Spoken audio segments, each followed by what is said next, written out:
How to fix you are temporarily locked on Snapchat. Let's get started. Launch your preferred browser. Now in the search box type in help.snapchat.com and then search for it. With that, you'll be directed to the official website of Snapchat support. Now here you're gonna find the fun topic. Head over to the topic, I can't access my account. Now navigate to the option, my account is compromised.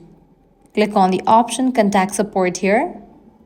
You'll be directed to this page, submit a request, select the option, I can't access my account. Again, click on the option, I think my account was compromised. Now scroll down and click on this option, click here to contact our support team. Now you'll need to fill out this form. First of all, type in your username, then type in your email address, type in your phone number, and here describe in detail about the issue that your account has been temporarily locked and you want to get access to your account as soon as possible, and then you can submit it.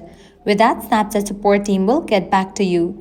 So this is how you can easily fix your temporarily locked on Snapchat issue. If this guide helped you out, don't forget to like, share and subscribe to our channel. Thanks for watching.